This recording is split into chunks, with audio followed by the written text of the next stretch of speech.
Hey everyone, and welcome back to the Daily English Subtitled Podcast. I'm your host, John.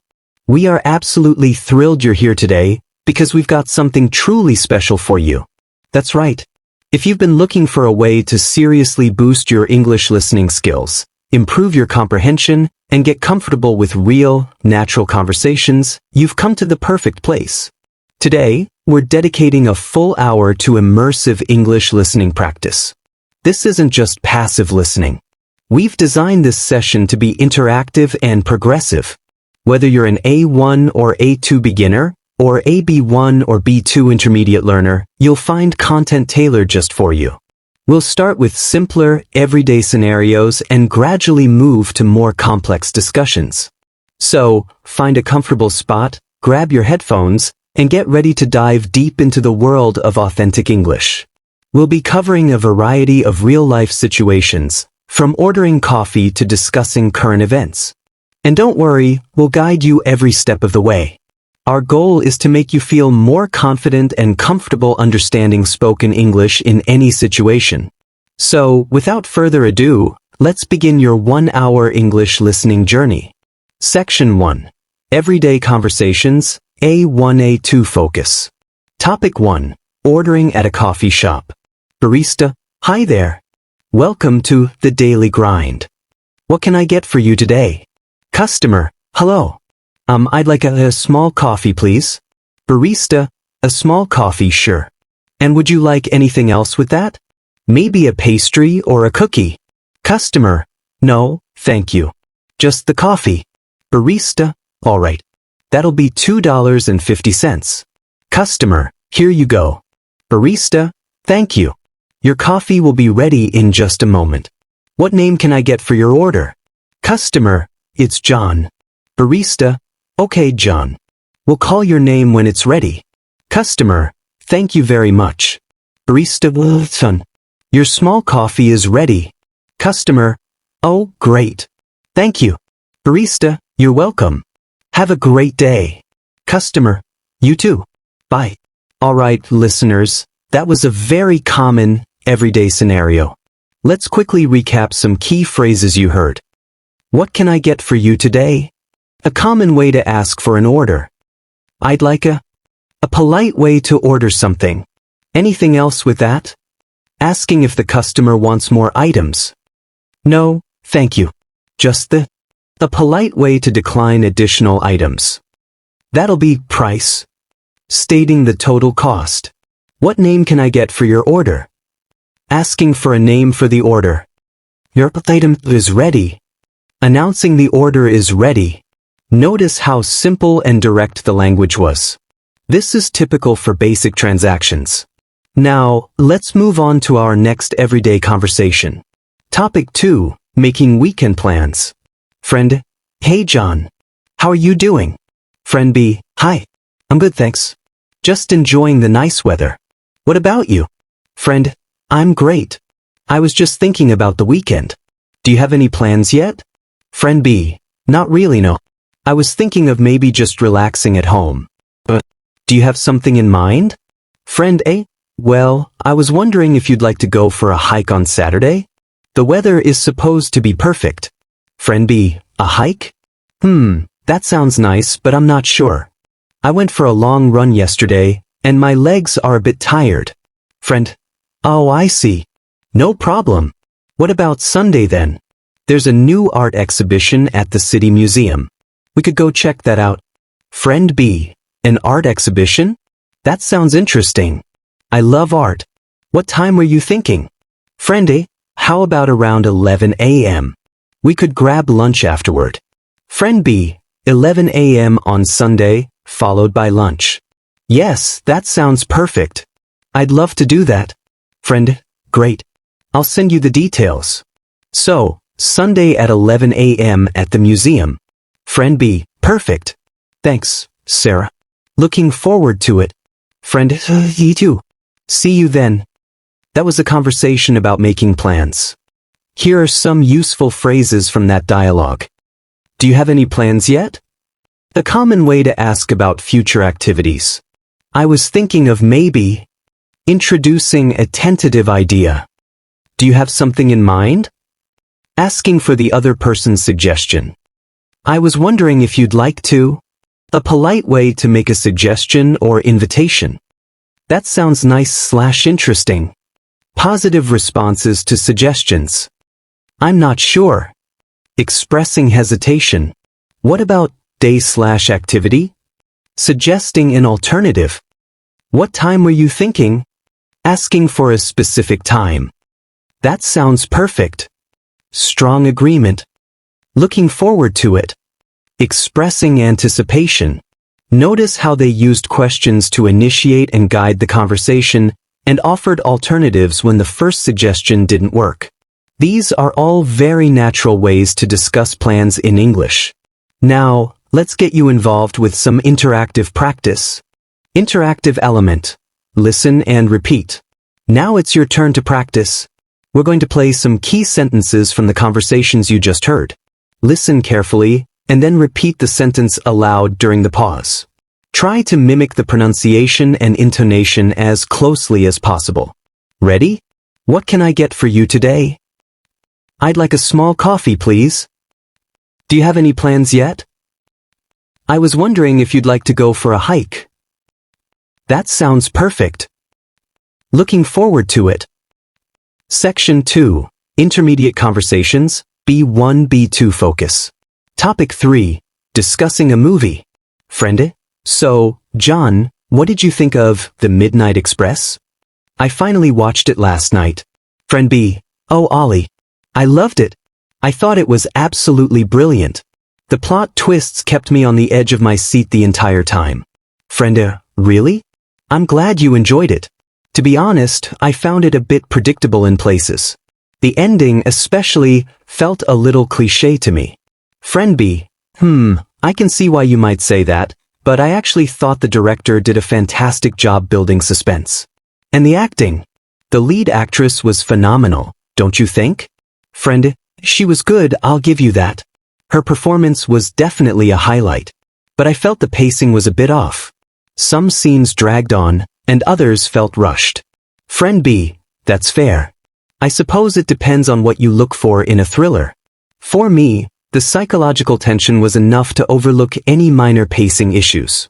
Plus, the cinematography was stunning. Friendy, you've got a point there. The visuals were impressive. I just wish the story had been a bit more original. It reminded me too much of a few other films I've seen. Friend B, well, we can agree to disagree on some points, but at least we both appreciate good cinematography. Maybe we should watch something completely different next time, like a comedy? Friend, sounds like a plan. I'm always open to new suggestions. Female host, that conversation was a great example of discussing opinions and respectfully disagreeing. Here are some phrases to note. What did you think of? Asking for an opinion. I thought it was absolutely brilliant. Strong positive opinion. Kept me on the edge of my seat. Idiom for suspenseful. To be honest, I found it a bit predictable. Expressing a negative opinion politely. I can see why you might say that. Acknowledging another's point of view. I'll give you that. Admitting a point is valid. The pacing was a bit off.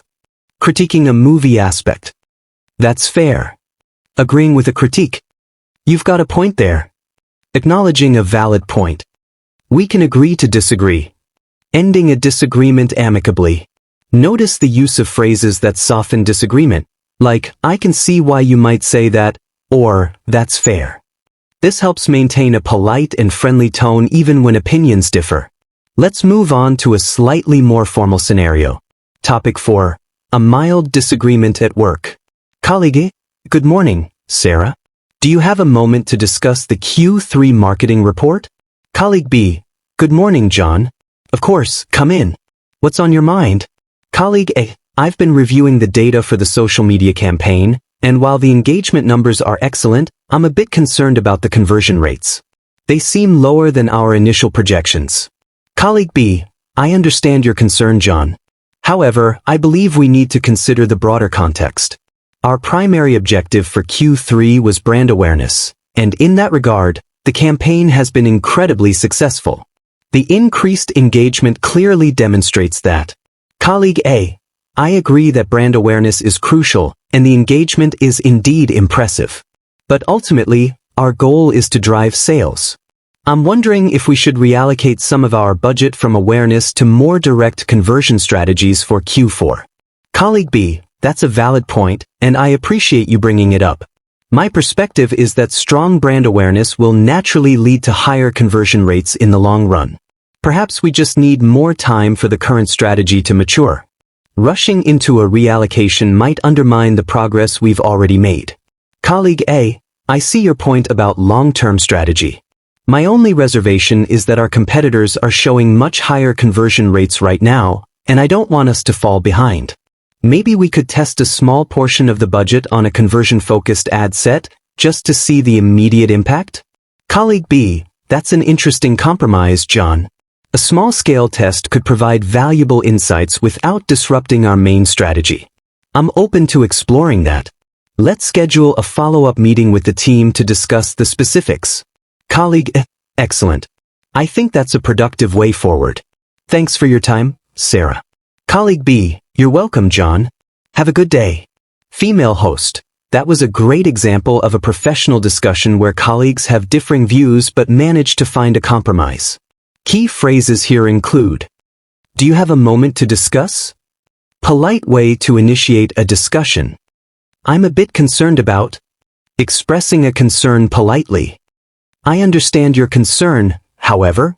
Acknowledging and then presenting a counter-argument. I agree that, but ultimately.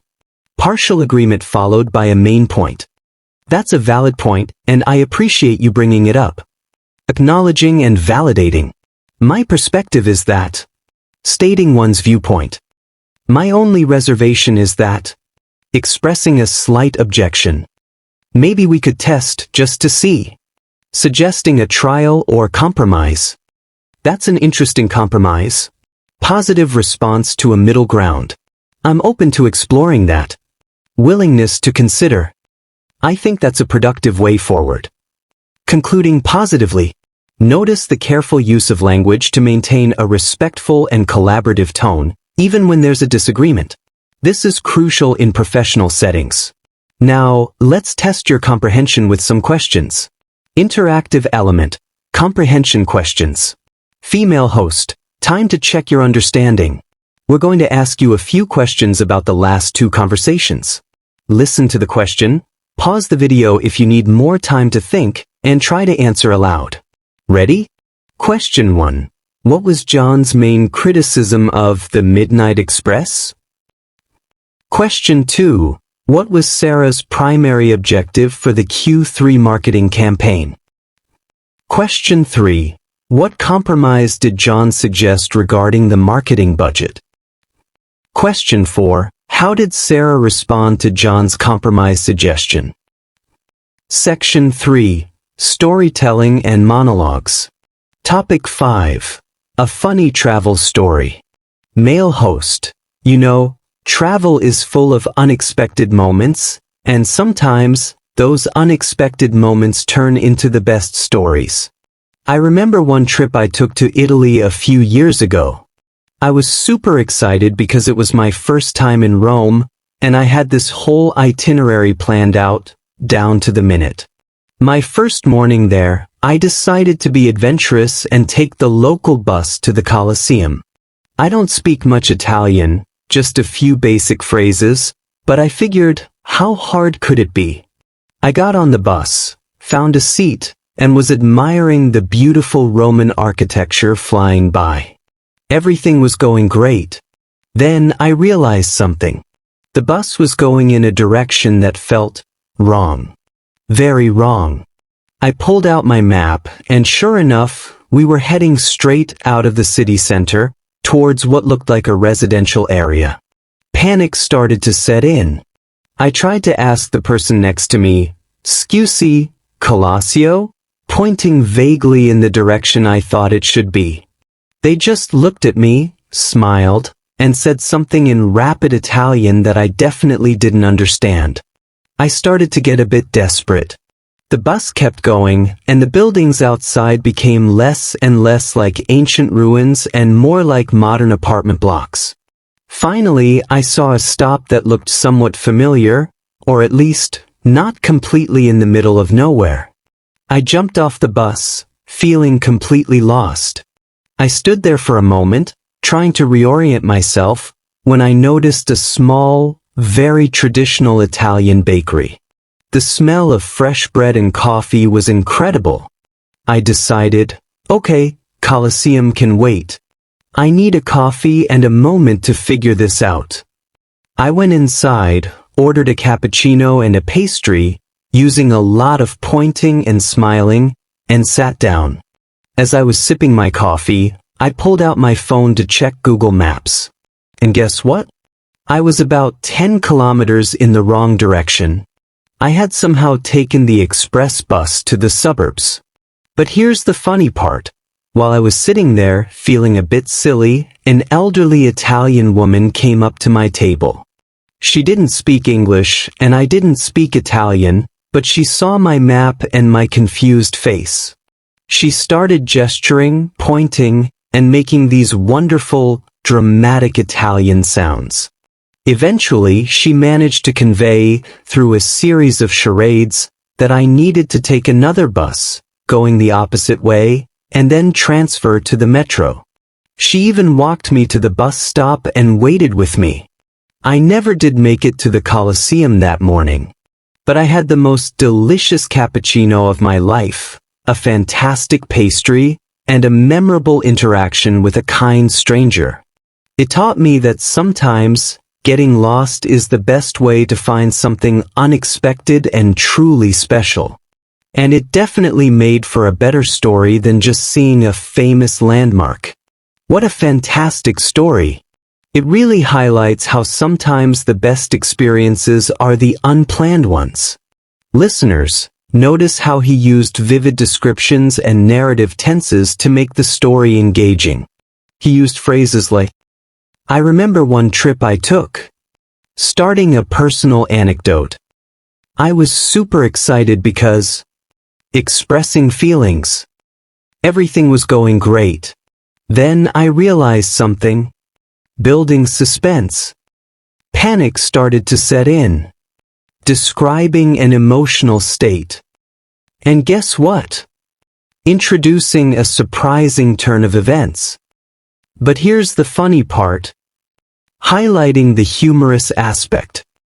It taught me that sharing a lesson learned. Storytelling is a powerful way to connect and practice your English. It allows you to use a wide range of vocabulary and grammar naturally. Now, female host name has an inspiring message for you. Topic 6. A short inspirational talk. That was indeed a wonderful story. And it leads perfectly into something I wanted to share with all of you today. Learning a new language, especially English, can sometimes feel like a long and challenging journey. There are days when you feel like you're making incredible progress, and then there are days when it feels like you're stuck, or even going backward. I want to remind you that this is completely normal. Every single person who has ever learned a new skill, whether it's a language, playing an instrument, or mastering a sport, has faced these moments of doubt and frustration. The key, however, is not to let those moments define your journey. It's about consistency, resilience, and celebrating every small victory. Think about it. Every new word you learn, every sentence you understand, every time you manage to express yourself, even if it's imperfectly, that's a step forward. Those small, consistent efforts accumulate over time into significant progress. It's like building a house, brick by brick. You don't see the whole house immediately, but each brick you lay brings you closer to your goal. Don't compare your beginning to someone else's middle. Everyone's journey is unique. Focus on your own progress. Be kind to yourself. And remember why you started this journey in the first place. Was it for travel? For work? To connect with more people? Hold on to that motivation. And most importantly, embrace mistakes. Mistakes are not failures. They are opportunities to learn. They are signposts showing you where you need to focus your attention. The more you speak, the more you listen, the more you read, the more you write, the more mistakes you will make. And that's a good thing. It means you're actively engaging with the language. So, my message to you today is this. Keep going.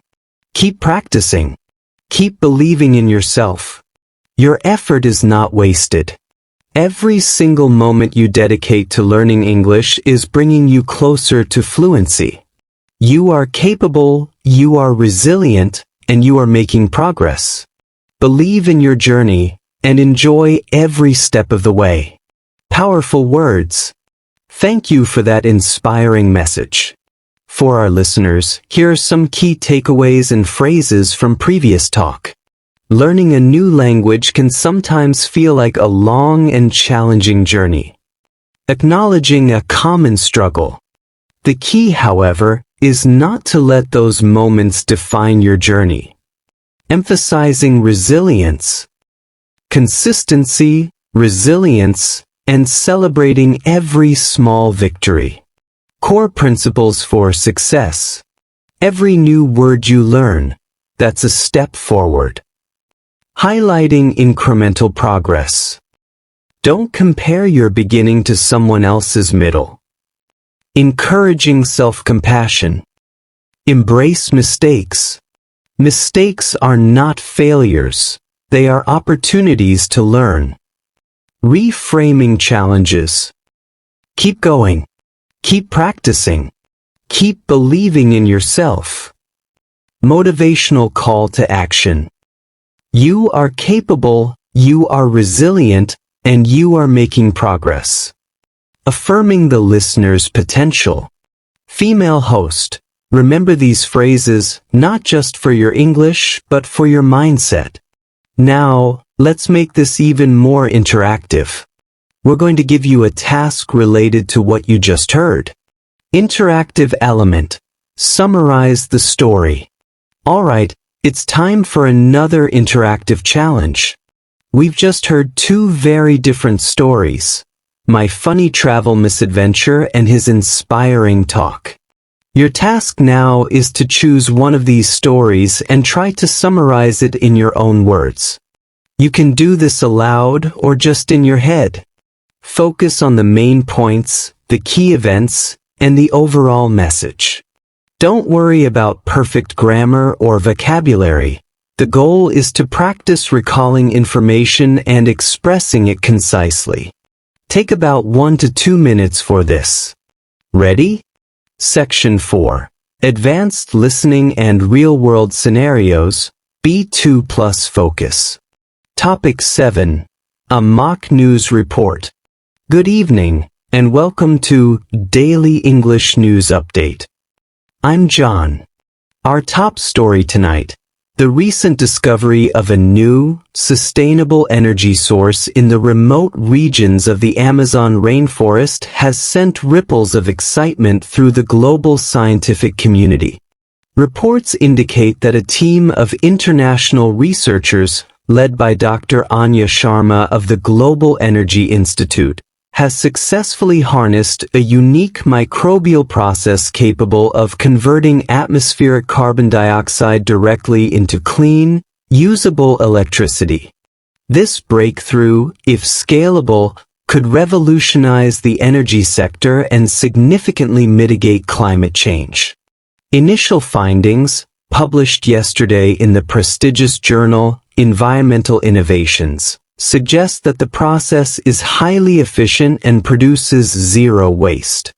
Furthermore, the microbes thrive in diverse conditions, making the technology potentially adaptable for widespread implementation across various geographical locations. However, concerns have been raised regarding the ethical implications of accessing and utilizing resources from indigenous lands. Representatives from several Amazonian tribes have issued a joint statement emphasizing the need for respectful engagement and equitable benefit sharing should commercial development proceed. Governments worldwide have expressed keen interest, with several nations already initiating preliminary discussions with the Global Energy Institute to explore potential partnerships. The stock market reacted positively to the news, with shares in renewable energy companies experiencing a significant surge. Development is expected to proceed cautiously, with a strong emphasis on environmental protection and community involvement. We will continue to monitor this developing story and bring you updates as they become available. That was a mock news report, designed to expose you to more formal and complex English. Here are some key vocabulary and phrases from that segment. Sent ripples of excitement through. Caused widespread positive reaction. Harnessed a unique microbial process. Successfully utilized a specific biological method. Capable of converting able to change one thing into another.